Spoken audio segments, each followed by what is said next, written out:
नमस्कार मेरे सनातनी परिवार, हम हिंदुस्तानी चैनल पर आप सभी का बहुत बहुत स्वागत है। योगेश्वर श्री कृष्ण शरणम मम। योगेश्वर श्री कृष्ण की शरण में हम रहेंगे तो ही हम सुरक्षित रहेंगे। इसीलिए मित्रों, हमें हमेशा नित्य ही इसका श्रवण चिंतन मनन करना ही चाहिए। और इसमें हम बात कर रहे हैं बाल कृष्ण से लेकर योगेश्वर श्री कृष्ण तक की यात्रा। और इस यात्रा में हम यही जान रहे हैं कि सबको पता चले, बच्चे को पता चले कि श्री कृष्ण है वो सिर्फ गोपियों के इर्द गिर्द घूमने वाले नहीं है, लेकिन श्री कृष्ण ने ऐसे कार्य किए हैं जो मनुष्य कर नहीं सकते हैं। बस इसी उद्देश्य के साथ मित्रों आज हम जानेंगे। मित्रों, इसके लिए आप अगर इस चैनल पर नए हैं तो हम हिंदुस्तानी चैनल को सब्सक्राइब जरूर कर दीजिए और बाजू वाले बेल आइकन को भी प्रेस करना मत भूलिएगा। तो मित्रों आइए शुरू करते हैं। हमने देखा कि ग्वाल बालों ने 1 साल तक अगासुर के वध की चर्चा नहीं की। क्यों, इसका क्या है कारण? मित्रों आज ये राज खुलने वाला है, तो मित्रों वीडियो पूरा देखेगा। एक दिन 1 वर्ष समाप्त होने से कुछ दिन पहले जब श्री कृष्ण बलराम के साथ जंगल में बछड़ों को चरा रहे थे तो उन्होंने गोवर्धन पर्वत की चोटी पर कुछ गायों को चरते देखा। ये गाय वहीं से नीचे घाटी में ग्वालों द्वारा अपने बछड़ों की रखवाली होते देख सकती थी। अतः सहसा अपने बछड़ों को देखकर गाय उनकी ओर दौड़ने लगी।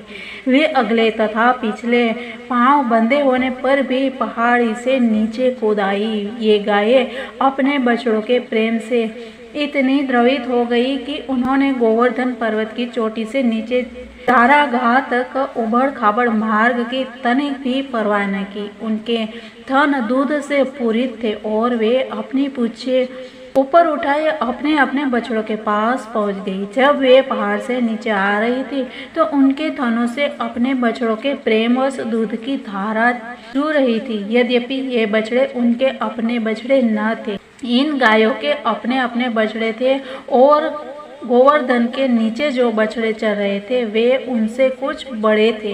इन बछड़ों से भी यह आशा नहीं की जाती थी कि वे इन गायों का दूध सीधे स्तनों से पिएंगे।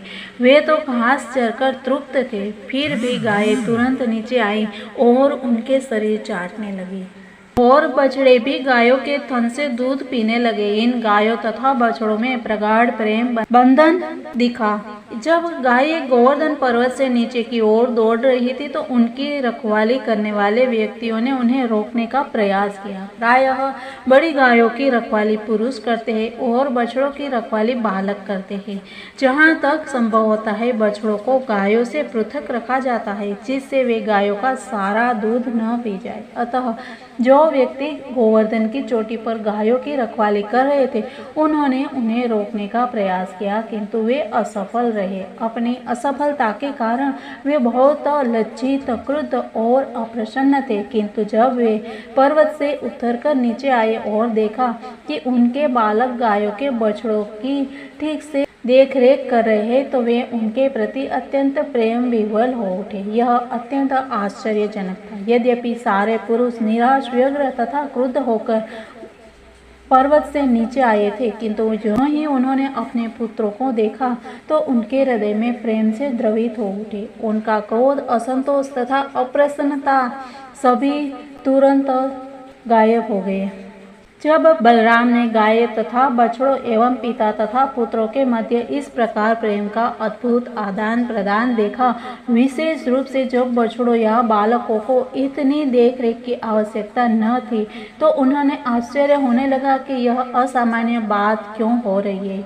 वे यह देखकर आश्चर्यचकित थे कि वृंदावन के समस्त निवासी अपने अपने संतानों के प्रति उसी प्रकार वत्सल है जिस प्रकार की वे श्री कृष्ण के प्रति है। इसी तरह सारी गायें अपने अपने बछड़ों के प्रति उतनी ही वत्सल थी जितने श्री कृष्ण के प्रति। और बलराम को यह प्रेम जो है वो अद्भुत और रहस्यात्मक लगा। उन्होंने यह निष्कर्ष निकाला कि यह रहस्यात्मक परिवर्तन हो न हो श्री कृष्ण द्वारा लाया गया है, जिन्हें बलराम अपना पूज्य भगवान मानते थे। उन्होंने सोचा यह श्री कृष्ण द्वारा संपादित है। अरे मैं भी इसकी रहस्यात्मक शक्ति को रोक न पाया। इस प्रकार बलराम समझ गए कि ये बालक तथा बछड़े श्री कृष्ण के ही विस्तार है। जब बलराम जी ने श्री कृष्ण से वास्तविक स्थिति जाननी चाहिए, अतः वे बोले कि हे कृष्ण, पहले मैं सोच रहा था कि ये सारे बछड़े तथा ग्वाले या तो ऋषि मुनि है या देवता है, किंतु अब मुझे ऐसा प्रतीत होता है कि ये सब तुम्हारे विस्तार है। ये सब तुम ही हो और तुम स्वयं बछड़ों तथा बालकों की लीला कर रहे हो। इसका क्या रहस्य है? वे सारे अन्य बछड़े तथा बालक कहाँ हैं और तुम स्वयं को बछड़ों और ग्वालों में क्यों विस्तार कर रहे हो? क्या तुम मुझे बता सकोगे कि क्या कारण है? बलराम की प्रार्थना पर श्री कृष्ण ने संक्षेप में सारी स्थिति बतला दी कि इस तरह ब्रह्मा ने सारे बछड़े तथा बालक चुरा लिए थे और किस तरह उन्होंने इस घटना को छिपाने के लिए स्वयं का विस्तार किया, जिससे ब्रजवासी यह न जान पाए कि उनके असली बछड़े तथा बालक खो गए हैं। जब श्री कृष्ण तथा बलराम इस प्रकार बातें कर रहे थे तो ब्रह्मा एक क्षण के अंतर लौट आए। हमें श्रीमद् भगवद गीता से भगवान ब्रह्मा की आयु की जानकारी प्राप्त होती है। ब्रह्मा के 12 घंटे चारों युग की अवधि से 1000 गुना अर्थात गणना है वो बहुत ही बड़ी है, जिसको हम इसमें न जाकर इसी प्रकार ब्रह्मा का एक क्षण हमारे 100 वर्ष के तुल्य है, इतना जानना काफी है।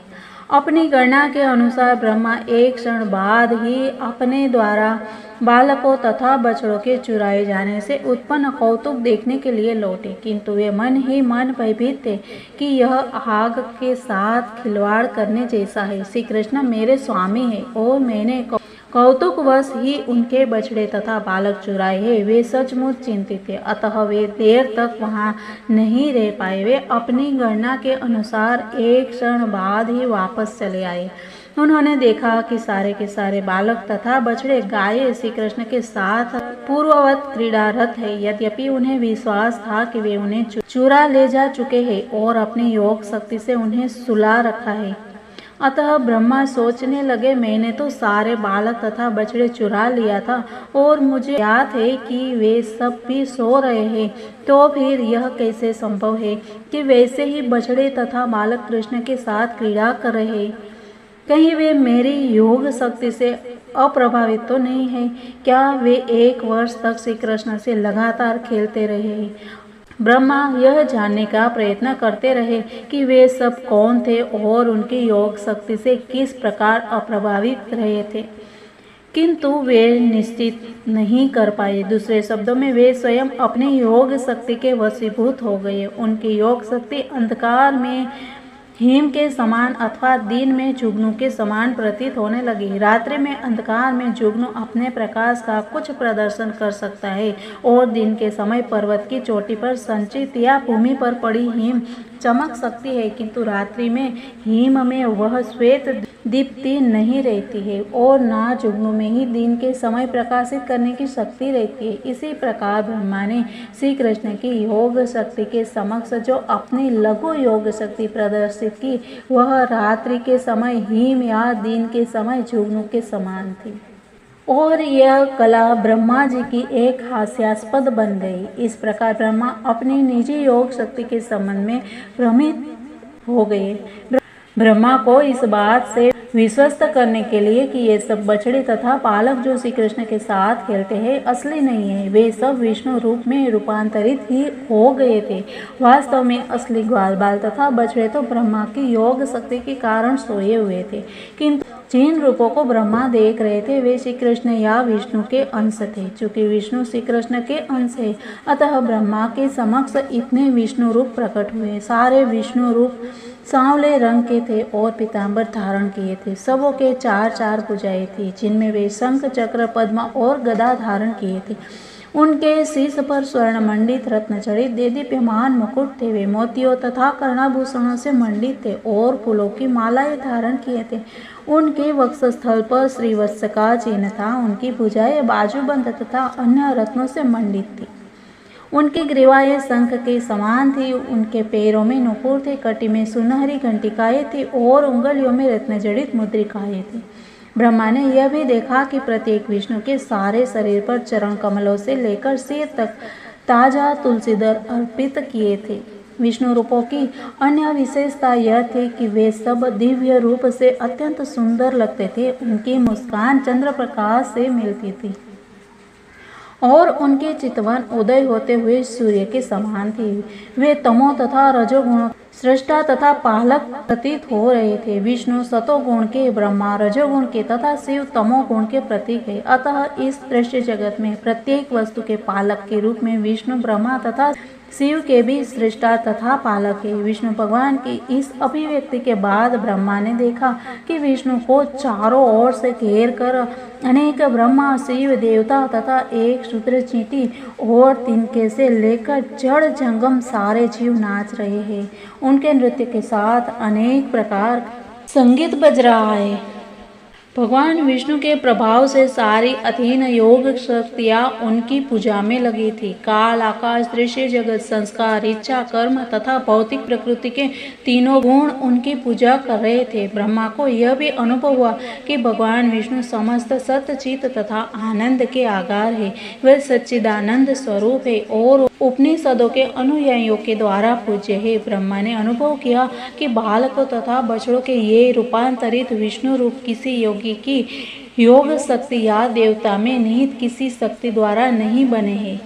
जब ब्रह्मा इस प्रकार अपनी सीमित शक्ति से हतप्रभ होकर और अपनी 11 इंद्रियों के भीतर अपने सीमित कर्मों से अवगत होकर खड़े थे, तब वे यह अनुभव कर सके कि वे स्वयं कठपुतली के समान भौतिक शक्ति की ही सृष्टि है। जिस प्रकार कठपुतली में नाचने की स्वतंत्र शक्ति नहीं होती है और अपने स्वामी के आदेश अनुसार नाचती है, उसी प्रकार सारे देवता तथा जीव भी श्री भगवान के अधीन है।